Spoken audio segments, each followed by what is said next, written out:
Xin chào các bạn, để các bạn có thể học được hiệu quả nhất thì các bạn hãy làm theo các bước như sau nha. Bước 1, mình sẽ xem video và ghi chú từ mới vào vở. Bước 2, làm quiz từ vựng ở trên link Quizlet. Bước 3, trả lời câu hỏi bài tập. Tất cả các link Quizlet và link bài tập thì cô đều để ở bên dưới video này nhé. Các bạn nhớ là khi mà mình làm Quizlet thì mình nhớ log in vào trong cái tài khoản mà cô đã cung cấp cho các bạn để luyện tập nha. And I'm gonna see you later. An inquiry into the existence of the gifted child. Let us start by looking at a modern genius, Mariam Mirzakhani, who died at the early age of 40. She was the only woman to win the Fields Medal, the mathematical equivalent of a Nobel Prize.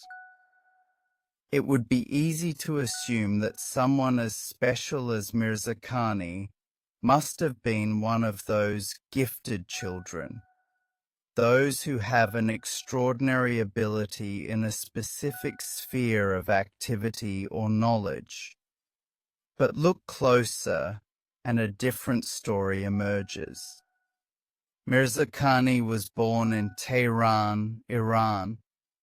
She went to a highly selective girls' school, but maths wasn't her interest. Reading was. She loved novels and would read anything she could lay her hands on.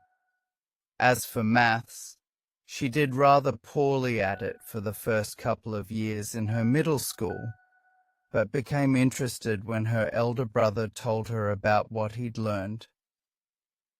He shared a famous maths problem from a magazine that fascinated her, and she was hooked. In adult life, it is clear that she was curious, excited by what she did, and also resolute in the face of setbacks. One of her comments sums it up. Of course, the most rewarding part is the aha moment, the excitement of discovery and enjoyment of understanding something new. But most of the time, doing mathematics for me is like being on a long hike with no trail and no end in sight. That trail took her to the heights of original research into mathematics. Is her background unusual? Apparently not. Most Nobel Prize winners were unexceptional in childhood. Einstein was slow to talk as a baby. He failed the general part of the entry test to Zurich Polytechnic, though they let him in because of high physics and maths scores. He struggled at work initially, but he kept plugging away and eventually rewrote the laws of Newtonian mechanics with his theory of relativity. There has been a considerable amount of research on high performance over the last century that suggests it goes way beyond tested intelligence.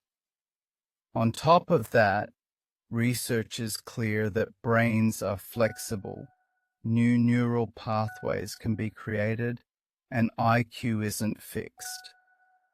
For example, just because you can read stories with hundreds of pages at the age of 5 doesn't mean you will still be ahead of your contemporaries in your teens.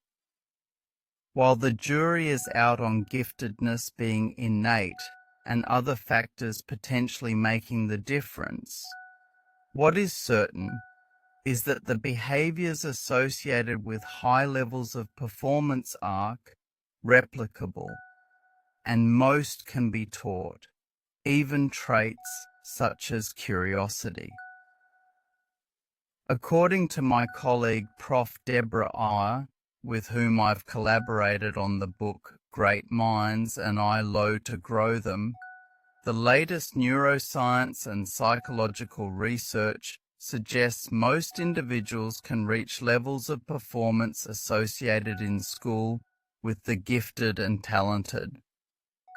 However, they must be taught the right attitudes and approaches to their learning and develop the attributes of high performers: curiosity, persistence, and hard work, for example, an approach Iyer calls high-performance learning. Critically, they need the right support in developing those approaches at home as well as at school. Prof. Anders Ericsson, an eminent education psychologist at Florida State University, US, is the co-author of Peak Secrets from the New Science of Expertise. After research going back to 1980 into diverse achievements, from music to memory to sport, he doesn't think unique and innate talents are at the heart of performance. Deliberate practice that stretches you every step of the way, and around 10,000 hours of it, is what produces the goods. It's not a magic number. The highest performers move on to doing a whole lot more, of course. Ericsson's memory research is particularly interesting because random students, trained in memory techniques for the study, went on to outperform others thought to have innately superior memories, those who you might call gifted. But it is perhaps the work of Benjamin Bloom, another distinguished American educationist working in the 1980s, that gives the most pause for thought. Bloom's team looked at a group of extraordinarily high-achieving people in disciplines as varied as ballet, swimming, piano, tennis, maths, sculpture, and neurology.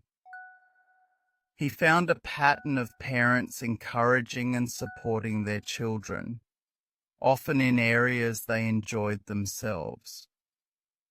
Bloom's outstanding people had worked very hard and consistently at something they had become hooked on when at a young age, and their parents all emerged as having strong work ethics themselves.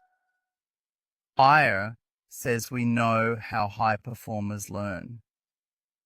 From that, she has developed a high-performing learning approach. She is working on this with a group of schools, both in Britain and abroad. Some spin-off research which looked in detail at 24 of the 3,000 children being studied who were succeeding despite difficult circumstances found something remarkable. Half were getting free school meals because of poverty, more than half were living with a single parent, and 4 in 5 were living in disadvantaged areas. Interviews uncovered strong evidence of an adult or adults in the child's life who valued and supported education, either in the immediate or extended family or in the child's wider community. Children talked about the need to work hard at school, to listen in class and keep trying. Let us end with Einstein, the epitome of a genius. He clearly had curiosity, character, and determination. He struggled against rejection in early life, but was undeterred. Did he think he was a genius or even gifted? He once wrote, "It's not that I'm so smart, it's just that I stay with problems longer. Most people say it is the intellect which makes a great scientist. They are wrong. It is character."